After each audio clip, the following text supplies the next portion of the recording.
जरा सोचिए, एक गरीब लड़के को अचानक एक हाईटेक कुत्ता मिल जाता है जो असल में सेना द्वारा बनाया गया एक खतरनाक हथियार है। आज की कहानी में यही होता है। कहानी क्रेन नाम की एक हाईटेक लैब से शुरू होती है, जहां एंड्रिक नाम का एक वैज्ञानिक अपने प्रोजेक्ट के बारे में प्रेजेंटेशन दे रहा है। उसने एक्सेल नाम का एक कुत्ते जैसा वफादार रोबोट बनाया है जिसे वह सेना में इस्तेमाल करना चाहता है। इसके बाद हम देखते हैं कि एक बाइक रेस के दौरान माइल्स हिल नाम के एक लड़के की बाइक की चेन टूट जाती है, जिससे वह बेचारा हार जाता है। रेस के बाद विजेता को जश्न मनाते देखकर वह बहुत गुस्सा हो जाता है। चूंकि उसके पिता बहुत गरीब थे, माइल्स विजेता के पास गया और एक अतिरिक्त चेन मांगी। रेस का विजेता सैम उसे चेन देने को तैयार था, लेकिन उसके पिता ने बेरहमी से मना कर दिया। इसके बाद माइल्स और उसके पिता दोनों उदास होकर साथ बैठ गए। थोड़ी देर बाद सारा नाम की एक लड़की आई और उन्हें सैम से चुराई हुई एक चेन दे दी। माइल्स ने जल्दी से अपनी बाइक पर चेन लगाई और अगली रेस के लिए तैयार हो गया। सैम और माइल्स ने कड़ी टक्कर दी, लेकिन किसी तरह आखिरी समय में माइल्स रेस जीत गया। रेस के बाद सैम ने माइल्स को बधाई दी और उसे एक पार्टी में आमंत्रित किया। माइल्स ने पहले तो मना कर दिया, लेकिन जब उसके पिता ने उसे जाने के लिए प्रोत्साहित किया तो वह मान गया। इस बीच रोबोटिक कुत्ता एक्सेल क्रेन लैब से भाग गया। एंड्रिक ने उसे ढूंढने के लिए एक टीम भेजी, लेकिन तब तक एक्सेल शहर के बाहरी इलाके में पहुंच चुका था। पार्टी में सैम माइल्स को एक मैदान में ले गया, जहां उसने कुछ स्टंट करते हुए एक टूटी हुई कार में आग लगा दी और उसके दोस्त आसपास खड़े होकर वीडियो बना रहे। माइल्स को यह बिल्कुल पसंद नहीं आया, इसलिए वह घर लौट आया। इसी बीच जिस लड़की ने उसे चेन दी थी वह भी आ गई और वे साथ बैठे और काफी देर तक बातें करते रहे। अगले दिन माइल्स ने अपने पिता को पिछली रात की सारी बात बताई और कहा कि अगर उसे सैम जैसी सुविधाएं मिलती तो वह राष्ट्रीय चैंपियन बन जाता। इस बीच एंड्रिक की कैप्टन वेबर से मुलाकात हुई, जहां कैप्टन ने एक्सेल के अंतिम उत्पाद को जल्द ही देखने की बात की। एंड्रिक बहुत परेशान था क्योंकि रोबोट तो भाग ही चुका था, अब वह क्या दिखाएगा। अगले दिन सैम ने माइल्स को डर्ट बाइक रेस के लिए आमंत्रित किया। ट्रैक पर पहुंचने के बाद सैम ने माइल्स का ध्यान भटकाया ताकि उसके दोस्त माइल्स की बाइक के फ्यूल टैंक में छेड़छाड़ कर सकें, और रेस शुरू होने के कुछ ही मिनट बाद माइल्स की बाइक खराब हो गई, जिससे वह गिर गया। सैम और उसके दोस्तों ने माइल्स को चिढ़ाने के लिए इस घटना का वीडियो भी बनाया और बाद में उन्होंने उस बेचारे लड़के को अकेला छोड़ दिया। माइल्स ने टैंक खाली किया और फिर से पेट्रोल भरा, लेकिन बाइक फिर भी स्टार्ट नहीं हुई। तभी उसे एक खाली कंटेनर से आवाज सुनाई दी। जब वह पास गया तो उसने रोबोटिक कुत्ते एक्सेल को देखा।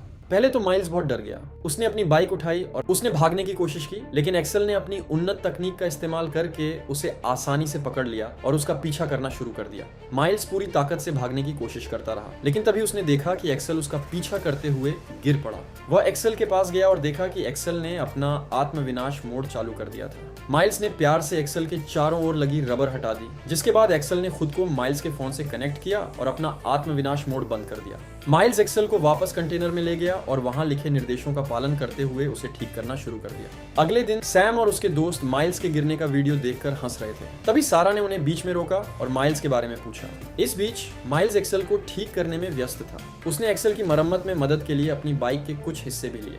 फिर उसने उसमें पेट्रोल डाला और आखिरकार उसके मुंह से कवर हटा दिया। एक्सेल के मुंह में कई हथियार थे, लेकिन उसने माइल्स पर हमला नहीं किया। इसके बजाय वे दोनों एक साथ खेलने चले गए। क्योंकि वे खुले मैदान में थे, सरकारी ड्रोन ने उन्हें देख लिया। इस बीच लैब में वापस बर्मन एक्सेल के सिस्टम को कुचलने की तैयारी कर रहा था, लेकिन एंड्रिक ने उसे रोक दिया। एंड्रिक देखना चाहता था एक्सेल का इंसानों के साथ जीवन। कुछ देर बाद सारा माइल्स से मिलने आई, लेकिन एक्सेल ने उसे पहले देख लिया और हमला करने ही वाला था कि माइल्स ने आकर उसे रोक दिया। उसने एक्सेल से कहा कि सारा हमला करने नहीं आई, वह उसकी अच्छी दोस्त है। रात में सारा ने एक्सेल को वापस भेजने की बात की, लेकिन माइल्स ने उसे एक्सेल के शरीर पर गोलियों के निशान दिखाए और समझाया कि उसके पिछले मालिक ने भागने की कोशिश की होगी, इसलिए उसे वापस करने की कोई जरूरत नहीं है। सारा और माइल्स को इस तरह साथ देखकर एक्सेल ने डिस्को लाइटें जला दी और कुछ प्रेम गीत बजाए। लैब में वापस आकर बर्मन ने कहा कि वे दोनों बहुत गरीब हैं और सुझाव दिया कि वे उन्हें कुछ पैसे देकर रोबोट वापस ले सकते हैं, लेकिन एंड्रिक ने यह कहते हुए मना कर दिया कि इंसानों के साथ रहने से एक्सेल में बदलाव आने लगा है, जो उनके शोध के लिए बहुत फायदेमंद होगा। अगले दिन सारा और माइल्स ने चुपके से एक्सेल को वापस ले जाने का फैसला किया। रास्ते में वे एक पेट्रोल पंप पर रुके, जहां एक्सेल ने एटीएम और पेट्रोल मशीन को हैक कर लिया। उन्हें कोई पैसा नहीं देना पड़ा और एटीएम से ढेर सारा कैश भी मिला। इसी बीच सारा की मां ने सैम से सारा के बारे में पूछा, जिसके बाद सैम ने सारा के फोन की लोकेशन ट्रैक की। सारा और माइल्स एक खाली घर में छिप गए, जहां उन्होंने कुछ पेंटिंग की। इस दौरान एक्सेल ने उन्हें स्कैन किया और उनकी हाथों की हरकतों को अपनी याददाश्त में दर्ज कर लिया। बाद में उसने एक प्रेजेंटेशन दिखाया, जिससे सारा और माइल्स समझ गए कि एक्सेल युद्ध में दुश्मन सैनिकों से लड़ने के लिए बनाया गया था। एक्सेल ने माइल्स पर भरोसा किया और उसे अपनी बायोमेट्रिक चिप दे दी। इस तरह एक्सेल हमेशा के लिए माइल्स से जुड़ गया। ये सब देखकर बर्मन बहुत गुस्सा हुआ और उसने एंड्रिक से सब कुछ बंद करने को कहा। क्योंकि अब एक्सेल पूरी तरह से माइल्स पर निर्भर था। तभी सैम आ गया और सारा के साथ बदसलूकी करने लगा, लेकिन माइल्स ने एक्सेल को सैम की ओर छोड़ दिया और एक्सेल ने एक ही बार में सैम को गिरा दिया। एक्सेल सैम पर हमला करने ही वाला था, लेकिन माइल्स ने उसे समय रहते रोक लिया। ये देखकर कि एक्सेल माइल्स की सभी आज्ञाओं का पालन कर रहा था, एंड्रिक बहुत खुश हुआ, लेकिन बर्मन बहुत परेशान था।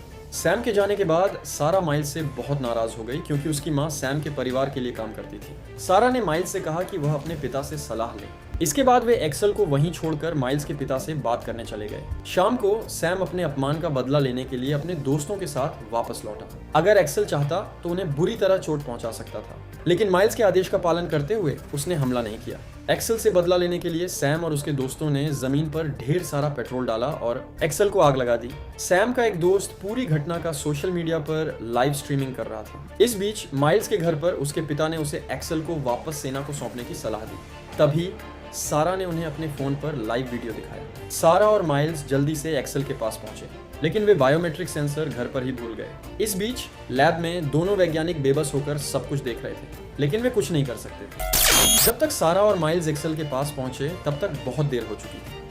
उन्होंने किसी तरह एक्सेल को जगाया, उसे एक ट्रक में लादा और एक 3D प्रिंटिंग प्रेस में ले गए, जहां उन्होंने उसके सारे पुर्जे प्रिंट किए। डिजाइन प्रिंट होने और उसके शरीर पर लगने के बाद एक्सेल के सिस्टम ने संदेश दिया कि उसका हार्डवेयर ठीक हो गया है और उसके सिस्टम को रीसेट होने में 2.5 घंटे लगेंगे। सारा और माइल्स एक दूसरे के बहुत करीब आ गए। जैसे ही एक्सेल चालू हुआ, एंड्रिक को एक्सेल की लोकेशन का पता चल गया और उसने कुछ सरकारी एजेंटों को उसे पकड़ने के लिए भेज दिया। लेकिन जैसे ही एजेंट हमला करने वाले थे, एक्सेल का सिस्टम सक्रिय हो गया और उसने तुरंत जवाबी हमला किया। एक्सेल की सारी यादें वापस आ गईं और वह सैम से बदला लेने के लिए तड़प उठा। वह तुरंत उसे ढूंढने के लिए भागा। सारा और माइल्स उसके पीछे पीछे चल रहे थे। एक्सेल को सैम का ठिकाना मिल गया, जहां सैम और उसके दोस्त कुछ जला रहे थे। वहां बहुत से लोग मौजूद थे, लेकिन जैसे ही उन्होंने एक्सेल को देखा, वे तितर बितर हो गए। एक्सेल को किसी और की परवाह नहीं थी, वह सिर्फ सैम से बदला लेना चाहता था। सैम ने एक्सेल पर आग फेंकने वाले हथियार से हमला करने की कोशिश की, लेकिन उसका ईंधन खत्म हो गया। उसी समय सारा और माइल्स वहां पहुंच गए और एक्सेल को रोक दिया। तब तक एंड्रिक के ड्रोन भी घटनास्थल पर पहुंच गए और बिजली के झटकों की मदद से एक्सेल को बांधने में कामयाब हो गए। इसके बाद सेना के अधिकारियों ने एक्सेल, माइल्स और सारा को पकड़ लिया और उन्हें प्रयोगशाला ले गए। फिर एंड्रिक ने माइल्स से बायोमैकेनिक्स के बारे में पूछा। माइल्स ने जवाब दिया कि एक्सेल की भी भावनाएं होती हैं और उसे आज़ादी से जीने का अधिकार होना चाहिए। लेकिन एंड्रिक बातचीत के मूड में नहीं था। उसने सारा के लिए एक जाल बिछाया ताकि अगर वह भागने की कोशिश करे तो एक्सेल उस पर हमला करने पर मजबूर हो जाए। हालांकि सारा ने अपनी बुद्धि का इस्तेमाल किया और हवा में वही डिजाइन बनाना शुरू कर दिया जो उसने पहले खाली घर की दीवार पर बनाया था। इससे एक्सेल के दिमाग में एक याद ताज़ा हो गई और उसे एहसास हुआ कि वह उसकी दोस्त है। अपने दोस्तों को फंसा हुआ देखकर एक्सेल एंड्रिक और बर्मन पर हमला करने के लिए तैयार हो गया। वे दोनों भाग गए, लेकिन रास्ते में ही सेना ने एंड्रिक को गिरफ्तार कर लिया, क्योंकि बर्मन ने पहले ही कमांडर को एक ईमेल भेज दिया था जिसमें एंड्रिक की हरकतों के बारे में सब कुछ बताया गया था। प्रयोगशाला के अंदर सारा ने शांति से एक्सेल को अलविदा कहा, लेकिन माइल्स अपनी प्रेमिका को अलविदा कहने के लिए तैयार नहीं था। फालतू, उसने एक्सेल के साथ भागने का फैसला किया। इसके बाद कमांडर वेबर ने सेना को एक्सेल को मारने का आदेश दिया। माइल्स और एक्सेल दौड़ते रहे, लेकिन एक समय ऐसा आया जब माइल्स बाइक से गिर पड़े। जब एक्सेल ने उन्हें स्कैन किया, इससे पता चला कि माइल्स का हाथ टूट गया था। एक्सेल ने अपने बॉस की मदद करने की कोशिश की, लेकिन माइल्स ने उसे भाग जाने का आदेश दिया। ड्रोन फिर आ गए और एक्सेल की बिजली बंद करने लगे, बिल्कुल पहले की तरह। इस बार एक्सेल ने खुद को सुरक्षित जगह पर ले जाने का फैसला किया और अपना आत्मविनाश मोड सक्रिय कर दिया। मरने से पहले एक्सेल ने आखिरी बार माइल्स को देखा और फिर धमाका। माइल्स अपने प्यारे रिबोट कुत्ते को खोने से बहुत दुखी था। 6 हफ्ते बाद कमांडर वेबर की मुलाकात एंड्रिक से जेल में हुई और उन्हें ड्यूटी पर वापस आने का मौका दिया। उसे बताया कि किसी तरह एक्सेल का कोड अभी भी सक्रिय था और रोबोट खुद को फिर से जोड़ने की कोशिश कर रहा था। दूसरी तरफ हमने देखा कि एक दिन माइल्स ने चुपचाप बैठे बैठे बायोमेट्रिक सेंसर दबाया और अचानक एक्सेल का लोगो उनके दोनों फोन पर दिखाई दिया। यह दर्शाता है कि एक्सेल अभी भी जीवित था। वीडियो को लाइक करना और चैनल को सब्सक्राइब करना ना भूलें। अगले दिन मिलते हैं।